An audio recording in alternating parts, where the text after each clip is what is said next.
Hapo ndipo yule joka anatafuta sana kuharibu mpango wa Mungu aliyouweka kwa ajili ya kuleta ukombozi kwa wanadamu. Chapter 14 Mungu anaonyesha kwamba wakati wa neema, hata katikati ya dhiki, Mungu bado anakumbuka rehema, ili ya kwamba huduma ukaweze kuendelea, na pia tena ya kwamba injili ikaweze kuhubiriwa. Na wakati huu haihubiriwi tu na wanadamu, bali inahubiriwa na malaika. Kwa wakati na mara ya kwanza katika uumbaji wa Mungu, wa kufanya vitu ambavyo ni vya kiroho na vitu ambavyo ni vya kiasili, injili imepeanwa kwa malaika kuhubiri katika sura ya 14 katika kitabu ambacho ni cha Ufunuo. Kwa hivyo tusome pamoja kitabu cha Ufunuo sura ya 14, tuanze mahala pale mstari wa kwanza, alafu tutaendelea mbele itakuwa vizuri. Nasema, kisha nikaona na tazama, huyo mwana-kondoo amesimama juu ya mlima Sayuni, na watu 144,000 pamoja naye, wenye jina lake na jina la Baba yake limeandikwa katika vipaji vya nyuso zao. Nami nikasikia sauti kutoka mbinguni kama sauti ya maji mengi, na kama sauti ya radi kuu, na hiyo sauti niliyoisikia ilikuwa kama sauti ya wapiga vinubi, wakivipiga vinubi vyao na kuimba wimbo mpya mbele ya kile kiti cha enzi na mbele ya wale wanyama wenye uhai wanne na wale wazee. Wala hapana mtu aliyeweza kujifunza wimbo ule ila wale 144,000 walionunuliwa katika nchi. Hawa ndio wasiotiwa unajisi pamoja na wanawake, kwa maana ni bikira. Hawa ndio wamfuatao mwana-kondoo kila aendapo. Hawa wamenunuliwa katika wanadamu, malipuko kwa Mungu kwa mwana-kondoo, na katika vinywa vyao hakuonekana uongo, maana hawana mawaa. Jina la Bwana na neno la Bwana libarikiwe. Amen. Baba Mwenyezi, kwa jina la Yesu ni Mungu tendaye mema, nena pamoja nasi kwa ajili ya neno lako. Yesu ulivyo Mungu, ujitukuze, jina lako lipewe sifa. Asante maana umetenda, kwa Yesu Kristo mtakatifu wetu. Amen. Amen. Bwana Yesu nasifiwe. Amen. Mwanzo kabisa kitabu hiki ambacho ni cha Ufunuo sura ya 14 kimegawanywa katika sehemu 3, manake inazungumzia katika kuona. Maana Yohana ako juu na anaona yale Mungu aliyompa. Mwanzo anasema in verse 1, sehemu ya kwanza, anasema ya kwamba kisha nikaona, and I looked and behold, nikatazama.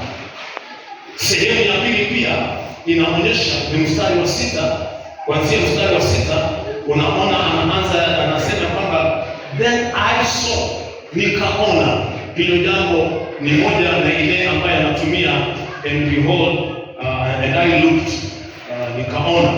Alafu anakuja anaonyesha sehemu inayofuata, mstari wa 14 anaonyesha pia akisema namna gani, kisha nikaona.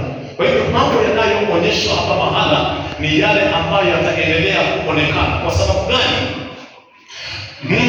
Wakati anapoonyesha maneno, Yohana anazungumza kwa kila kifungu hichi si kwa sababu ya mambo ambayo yatakayokuja tu ama yaliyoko wakati huu. Wakati huu ni kitabu hiki kinaonyesha wakati mwingine mambo yaliyotendeka, mambo ambayo yamefanyika na mambo yatakayoendelea. Kwa hivyo haina mtiririko wa kuonyesha kwamba ndivyo itakavyopangika kuendelea.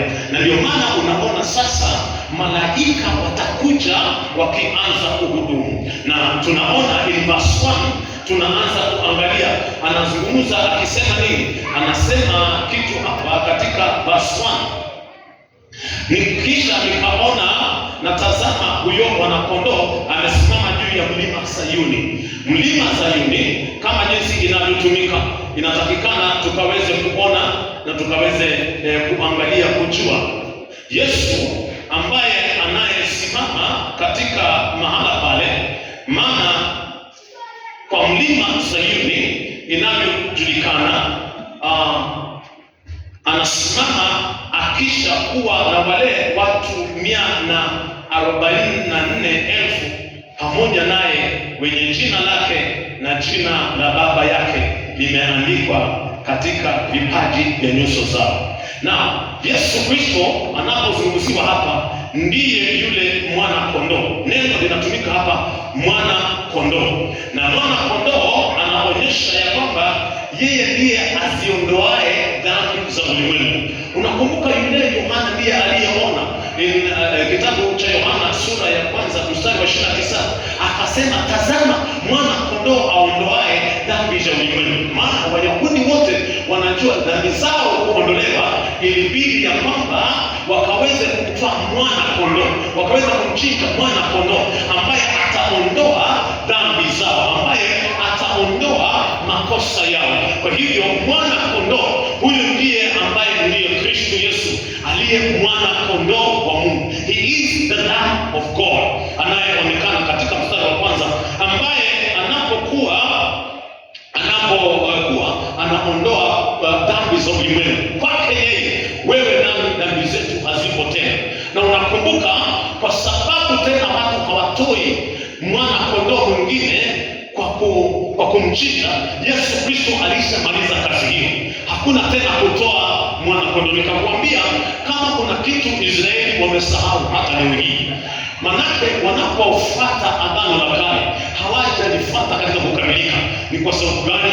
Wanatakikana kujua wakati mwana kondoo walikuwa na mchinja, hawamchinji leo hii kuondoa dhambi zao. Yesu alikwisha kuja akatoa maisha yake msalabani, hivi ya kwamba dhambi zetu zikaondolewa. Hatuhitaji tena kwenda kumtoa mwana kondoo. Ukaenda Israeli hakuna kutoa mwana kondoo, lakini bado hawaamini katika Kristo Yesu. Mungu awasaidie, maana wakati waja itabidi ya kwamba wataweza kumkubali huyu Yesu Kristo ambaye walimkana na hata leo wanamkana bado. Ndivyo inavyoonekana mwana kondoo. Na anapozungumzia Mount Zion, it is in reference to Israel or Jerusalem, ama ule mlima ambao unaitwa mlima wa Mizeituni, mlima Mount Olives. Hapo ndio Yesu alipenda kwenda kuomba, hapo ndio Yesu alipenda kufanya maombi yake. Na katika mlima huo wa Olivet, Mount Olives, ndio ule Zion, Mount Zion. Hapo ndio penye anakuja na hii kikosi chake cha watu 144,000. Hawa 144,000 kama jinsi anavyoelezea katika mstari huu ni kina nani? Watu wengine wanazunguka wakisema hao ndio wale 144,000. Hapana, hawa 144,000 ni kutoka katika jamii ya Waisraeli, ni Waisraeli. Unakumbuka tuliposoma in chapter 7 even verse 3, alionyesha akielekeza kuonyesha kwamba hawa walio ambao ni katika mbari ya Israeli ni hawa gani? Kutoka katika nyumba, manake Israeli wana nyumba 12. Kwa hawa 12 kila mmoja anatoka mahala pale. So hawa ndio watakao kusanyika, ambao wanaitwa hawa 144. Wataokoka wakati gani? Ni wakati wa dhiki. Hawa ndio watakao kuokolewa. Anasema aje?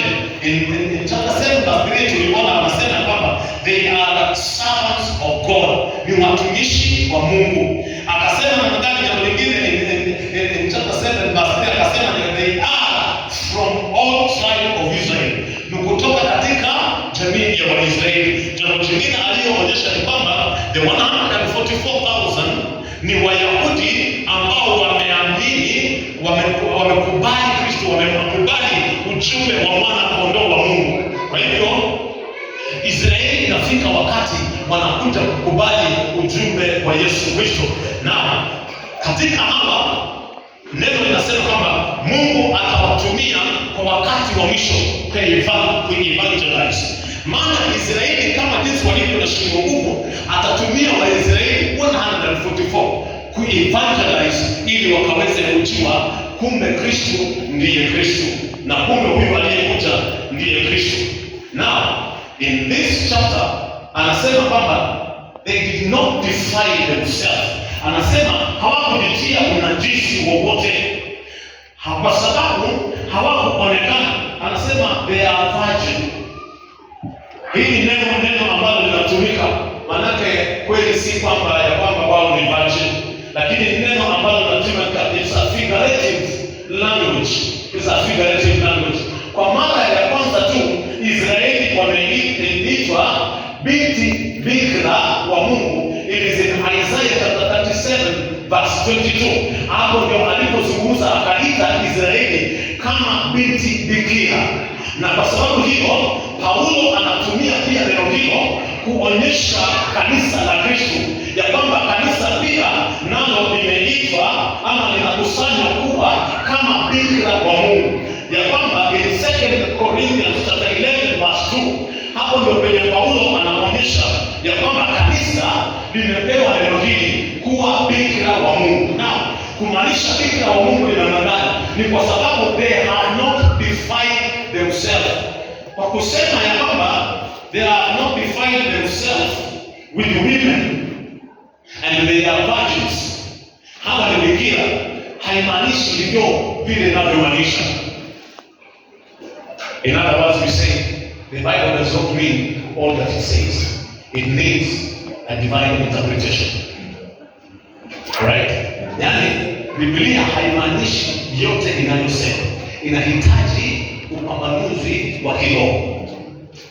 Na upambanuzi wa kiroho hapa ni kumaanisha hivi: hawajakuwa defiled their bodies, ni kwa sababu hawajajitia unajisi na yule mpinga Kristo, hawajajitia unajisi na yule nabii wa uongo. Kwa hivyo hawajafuata kinyago, hawajajitia unajisi na miungu zingine. Kwa hivyo they were pure, they are like virgins, hawajakuwa defiled, wako pure. Na hivi ndio vile kanisa leo hili linatakikana. Tusije tukafuata miungu mingine, tusije tukafuata injili nyingine, tusije tukashika mambo mengine ila Yesu Kristo, ila injili ya Yesu Kristo. There is when the church becomes pure. You become pure when you follow the gospel of Jesus Christ. Bwana Yesu asifiwe. Lakini unapokuwa umekuwa defiled, unashikamana, mara leo ni miungu mingine, mara leo ni vinyago, mara leo unaenda kwa uchawi, mara leo unaingia kwa vingine, yaani kuna miungu mingi. Kwa hivyo hawa wana wa Israeli, Wayahudi hawa 144,000 hawajajitia unajisi. Anasema hivi, they did not defile themselves with women. Hilo ni jambo linalosema in verse 4b. Hiyo verse 4 bado anaonyesha kwamba kwa sababu hawakujitia unajisi, hawa ndio wasiotiwa unajisi pamoja na wanawake. Akasema jambo lingine, kwa maana ni bikira. Alafu jambo lingine anaonyesha, anasema kwamba hawa ndio wamfuatao mwana kondoo kila aendako. Praise the Lord. Na mwana kondoo ni nani? Ni Kristo. Na kwa sababu wamelishika neno lake Mwenyezi Mungu, wamemshika mwana kondoo, wanafuata maagizo ya mwana kondoo, ndivyo wanafuata kila aendako. Now look at this. Yesu Kristo akasema yeye ndiye mwana kondoo wa Mungu anayeondoa dhambi zote. Na kwa sababu akiondoa dhambi zote, anakuja kuwachukua wote walio hapa, na maana alipo kanisa litakuwepo, hao wote watakuwepo. Kwa hivyo pale Yesu Kristo alipo, hapo ndipo tutakapokuwa pia. Praise the Lord. Anaendelea kuonyesha kwamba hawa ndio pia wamenunuliwa katika wanaadamu, wamenunuliwa kutoka kwa wanaadamu. Praise the Lord. Si kwa sababu wamenunuliwa, purchased from that. Ni kwa sababu gani? It is by the blood of the Lamb that has purchased us from the trouble of sin. Ni damu ya mwana kondoo wa Mungu imetununua kutoka kwenye ulingo wa damu. Tumenunuliwa kwa bei ya thamani, na bei ya thamani hii ni damu ya Yesu Kristo. Kwa hivyo hawa wanaposema ya kwamba wamenunuliwa kutoka kwa wanadamu, yaani wamenunuliwa kutoka kwa madhambi ya ulimwengu kwa damu ya mwana kondoo, maana wanamfuata kila aendapo. Na ndivyo ilivyo hata watakatifu leo hii, tukamfuata Yesu Kristo. Tumenunuliwa kwa damu yake, tumenunuliwa kwa bei ya mauti yake. Kwa hivyo hatuko miongoni mwa ulimwengu, hatuko miongoni mwa watu wa ulimwengu, hatuko miongoni mwa hawa ambao wanaopotea. Tuko miongoni mwa Kristo na mataifa watakatifu na hata malaika. Praise the Lord. Praise the Lord Jesus. Anaendelea kusemaje in verse 4 na verse 5a, anasema ya kwamba na katika vinywa vyao haukuonekana uongo, maana hawana mawaa. Katika vinywa vyao hapakuonekana nini? Uongo, maana hawana mawaa. Ukisha kumjua Yesu Kristo, ukweli unakuwa katika vinywa vyako. Ukisha kumjua Yesu Kristo, uongo hauko pamoja nao. Kwa hivyo walipomjua, wanatangaza ukweli wa Yesu Kristo. Na Yesu anasema yeye ndiye njia na kweli na uzima. Kwa hivyo wote ambao wamemshika Yesu Kristo wanao ukweli. Wote ambao wanamfuata Yesu Kristo wanao ukweli. Wote ambao wameshika Yesu Kristo wamepata ukweli. Kwa hivyo wanatembea katika ukweli. Katika vinywa vyao hapana uongo, katika vinywa vyao hapana mawaa, maana hawa ndio wanao ukweli, wasemao ukweli, waendao katika ukweli. Inawezekana ya kwamba leo hii kanisa liendelee katika ukweli. Kanisa la Koibei tuendelee katika ukweli. Kanisa la Koibei tuseme ukweli, maana ukweli uko katika Kristo Yesu. Tukashikamana katika Kristo Yesu, tutaeneza ukweli, tutafundisha ukweli, tutaeneza injili ya ukweli, maana hapo ndipo anapojulikana, na hapo ndipo tunapojua ya kwamba mambo yako sawa. Luka na anasema in verse 6, kisha nikaona